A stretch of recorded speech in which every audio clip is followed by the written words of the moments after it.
মা, তুমি এখানে চা বেচতেছো? তুমি আমারে আর কত কষ্ট দিবে? আমার বউ আমারে বললো চা বিক্রি করতেছে। আমি এই কথা শোনার পরে নিজেরা সামলা রাখতে পারি না। আমি এই জন্য তোমাকে নিতে আসছি।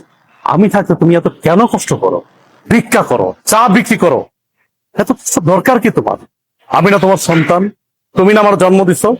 তাহলে এত কষ্ট কেন করো আম্মা? বাবারে, কিছু কিছু কষ্ট সন্তানের ভালোবাসার জন্য করতে হয়। আমি চাই নাই ভালোবাসা, আমি শুধু চাই তুমি আমার পাশে থাকো, সবসময় আমার পাশে থাকবা। তুমি পিছিয়ে কি করছো না করছো আমি সব ভুলে গেছি। তুমি আমাকে মাফ করো। এখন তুমি আমার সাথে চলো, আমার বাসায় থাকবা, চলো। না বাবা, আমি তো তোর আগেই কইছি আমি যাব না। আমি চাই না তোর সংসার অশান্তি হোক, তোরা ভালো থাক, এটাই আমি চাই। তুমি এটা কেমন কথা বলতেছো? আমার সংসার অশান্তি? আমি যেদিন থেকে আমার বউরে বিয়ে করছি দিন থেকে তো আমার জীবন অশান্তি শুরু হয়ে গেছে। তুমি আর নতুন করে কি অশান্তি শুরু করবা? বুঝছো, দেখো আমার বাড়িতে থাকার কথা তোমার, তো তুমি না থেকে আমার শ্বশুর থাকছে। শ্বশুর থাকতেছে নন স্টপ, দিনের পরে দিন, রাতের পরে রাত, ভালো মন্দ খাইতেছে, ঘুমাইতেছে, ফিরতেছে। অথচ তুমি রাস্তা রাস্তা ভিক্ষা করতেছো, চা বিক্রি করতেছো। খারাপ লাগে না? আমার তো খারাপ লাগে। তোমার তো ন্যূনতম কমন সেন্স টুকু আছে, অথচ আমার শ্বশুরের কোনো কমন সেন্স নেই।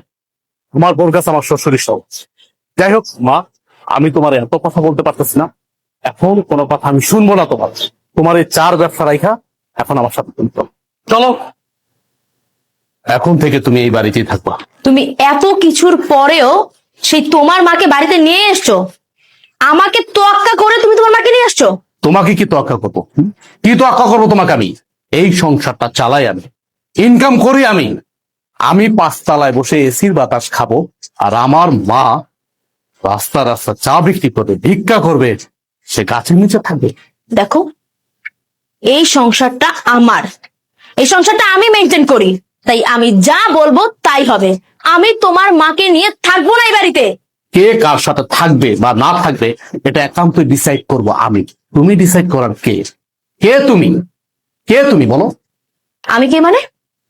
আমি তোমার বউ। এই বাড়িটা আমার, আর এই সংসারটাও আমার। এই সংসারের সব দায়িত্ব আমি পালন করি, তুমি তো তেমন কিছুই করো না। সো আমি এই সংসারে যে ডিসিশন দিব সেটাই ফাইনাল। আর তোমার মা তোমার ছোট ভাই ঘরে টিকতে পারেনি, আমার ঘরে কেন টিকবে? হ্যাঁ, তোমার কি মনে হয় যে উনি অত ভালো একটা মেয়ের সাথে টিকতে পারলো না, আমার সাথে টিকতে পারবে? কখনোই না। আমি তোমার মাকে নিয়ে এই এক ছাদের নিচে কোনো দিনও থাকবো না। এখনো সময় আছে, তোমার মাকে বের করো। বাহ, এই বাড়ি তোমার, তোমার কথা মতো চলবে। এই বাড়ি আমার, আমি আমার টাকায় কিনেছি, পরিশ্রমের টাকা দিয়ে কিনেছি। চাকরিটা করতেছি পরিশ্রম করে, কিন্তু চাকরি করে টাকা উপার্জন করি। হ্যাঁ মানলাম, তোমার বাবা আমাকে চাকরি দিয়েছে, সে অনেক সহযোগিতা করছে, আমি পর্যন্ত তার টাকা দিয়ে দেব। কিন্তু তুমি কোনো কথা বলবা না আমার মার বিষয়ে। আমি বাইসা থাকতে তোমার মা এই বাড়িতে থাকতে পারবে না, তাহলে তোমার সাথে আমার সংসার টিকবে না। কি হয়েছে মা, এত চিল্লাচিল্লি করছিস কেন? আপনার মেয়ে আমার মাকে এই বাড়ি থেকে বের হয়ে যেতে বলছে। আমার মাকে সে সহ্যই করতে পারতেছে না। আপনি জিজ্ঞেস করেন কেন আমার মাকে সে সহ্য করতে পারতেছে না? আমার মা গরিব, এই জন্য। বাবা দেখো, মহিলার দিকে তাকাও। এই সেই মহিলা যে কিছুক্ষণ আগে আমাদের কাছে চা বিক্রি করেছিল। আর উনি আমাদের কাছ থেকে টাকা কেন নেয়নি জানো?